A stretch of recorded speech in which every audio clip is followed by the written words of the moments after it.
Plus we will discuss about carpentry tools. Dear friend, हमने आपको बताया था पिछले शॉप में कारपेंट्री शॉप क्या होता है। अब हम कारपेंट्री टूल्स के बारे में जानेंगे। कारपेंट्री टूल्स कितने प्रकार के होते हैं और इनका यूज हम जानेंगे। कारपेंट्री टूल्स डिफरेंट टाइप्स के होते हैं, जैसे measuring tools, marking tools, cutting tools, holding tools, planning tools, drilling tools और स्ट्राइकिंग टूल्स। सबसे पहले आते हैं हम मेजरिंग टूल्स। अगर हमारे पास कारपेंट्री शॉप में कोई भी वर्कपीस हमको दिया जाए जिसका एक shape and size according to requirement हमें बनाना हो, तो सबसे पहले हम कारपेंट्री शॉप में मेजर करते हैं, उस वर्कपीस का मेजरिंग करते हैं। तो मेजरिंग करने के लिए हमें सबसे पहले क्या चाहिए, तो उसके लिए मेजरिंग टूल्स में आता है स्टील रूल्स। दूसरा आता है डियर फ्रेंड ट्राई स्क्वायर, जो हम आगे भी दिखाएंगे आपको। उसके बाद बहुत सारे और आते हैं, जैसे स्क्रू दिया जाता है, जैसे वर्नियर आता है, vernier caliper. Dear friend, measuring tools में steel rule, try square, screw gauge या माइक्रोमीटर इसी को कहते हैं, और वर्नियर क्लिपर। अब आगे जैसे चलते हैं, सबसे पहले उस वर्कपीस का हम मेजरमेंट लेते हैं। मेजरमेंट में वो कितने सेंटीमीटर का होना चाहिए, अकॉर्डिंग टू रिक्वायरमेंट उसका शेप एंड साइज क्या होना चाहिए। स्टील रूल आप देख रहे होंगे डियर फ्रेंड, स्टील रूल ये होता है जो आपने बचपन में देखा होगा। इस पे 1 से लेकर 150 सेंटीमीटर तक इसमें दिया गया है, जिससे हम क्या कर पाते हैं, इसका मेजरमेंट कर पाते हैं किसी भी वर्कपीस का। उसके बाद है ट्राई स्क्वायर। ट्राई स्क्वायर इस टाइप का होता है। ट्राई स्क्वायर कहने का मतलब है, ये है ट्राई स्क्वायर। इसमें क्या करते हैं, हम किसी वर्कपीस का मेजरमेंट तो कर ही पाते हैं, लेकिन इससे हम उसका स्ट्रेचनेस चेक कर पाते हैं कि वो जो वर्कपीस है वो प्लेन है या नहीं, एक स्ट्रेट में है या नहीं। ये ट्राई स्क्वायर है, जो ये ऊपर में स्टील का बना हुआ है और ये कास्ट आयरन का बना हुआ, और इसके बीच का एंगल 90 डिग्री होता है। ये ट्राई स्क्वायर होता है। उसके आगे स्क्रू गेज या माइक्रोमीटर और वर्नियर क्लिपर हम आगे वाले पार्ट में करेंगे। आगे मेजरिंग करने के बाद उसी वर्कपीस का हम मार्किंग करते हैं। मार्किंग कहने का मतलब मेजर किए, यदि हमारा उस वर्कपीस में 40 सेंटीमीटर मेजर करना है तो उसको मार्क करना पड़ता है। उसके लिए हमें मार्किंग गेज की जरूरत होती है। तो डियर फ्रेंड, ये है मार्किंग गेज। इस गेज को हम लगाते हैं और मार्किंग करते हैं। इस गेज से हम लगाकर मार्किंग करते हैं। ये मार्किंग गेज है। मार्किंग करने के बाद आगे हम उस वर्कपीस का कटिंग करते हैं। कटिंग करने के लिए हमारे पास डिफरेंट टाइप के वर्कशॉप में, कारपेंट्री शॉप में डिफरेंट टाइप के सॉ होते हैं, उससे हम कटिंग करते हैं। सॉ में हमारे पास डिफरेंट टाइप के सॉ होते हैं, जिसमें होता है rip saw, tenon saw, dovetail saw,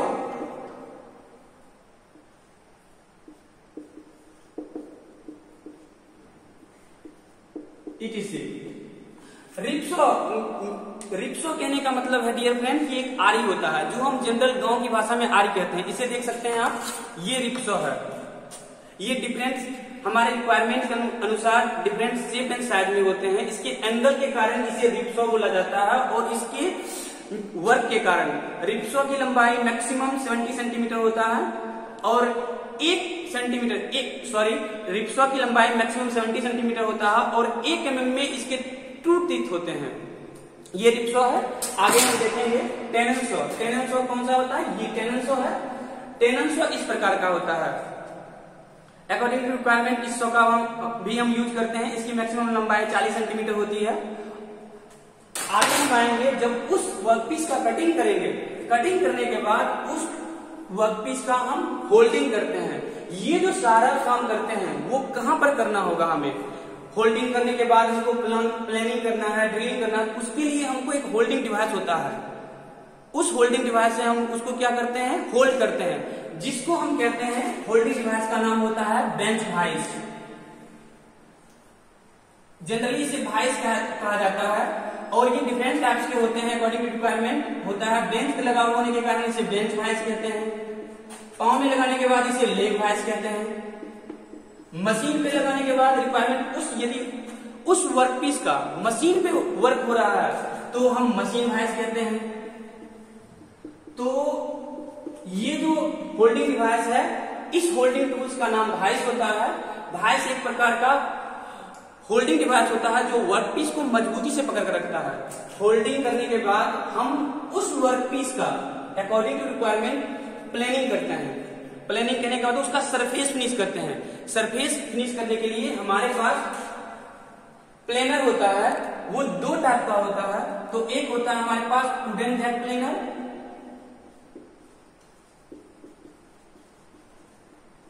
planar, और एक होता है आयरन जैक प्लेनर।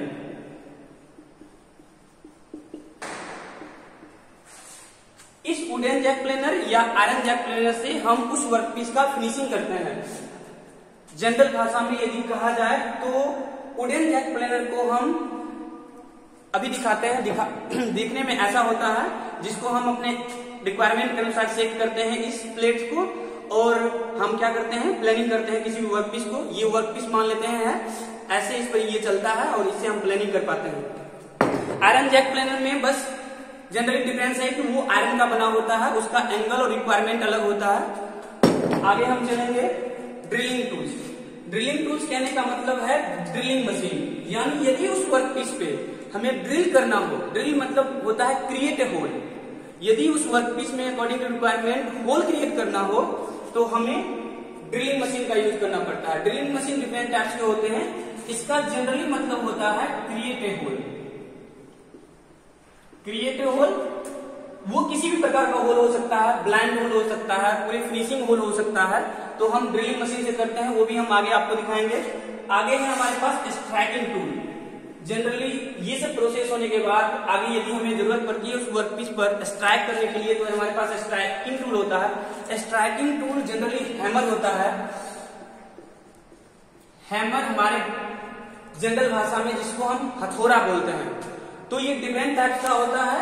इसमें जनरली 3 टाइप के हैमर हमको यूज करना होता है। तो 3 टाइप के हैमर में एक हैमर होता है सबसे पहले स्लैज हैमर, दूसरा होता है बॉल पिन हैमर,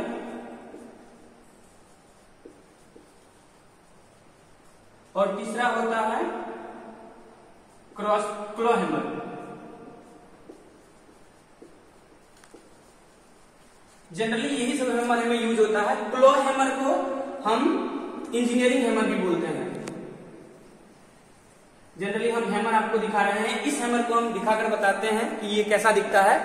ये जो हैमर आप देख रहे हैं इसे हम क्लॉ हैमर बोलते हैं। इसके शेप के कारण इसे क्लॉ हैमर बोला जाता है। एक तरफ से हम एक्सट्रैक्ट कर सकते हैं और इसका एडवांटेज होता है किसी भी कील को हम बाहर निकाल सकते हैं। तो ये एक क्लॉ हैमर होता है जिसमें एक हैंडल लगा हुआ है। इसे फेस बोलते हैं, इसे नेक बोलते हैं। तो डियर फ्रेंड, ये हमारा एक शॉर्ट वीडियो था। Thank you.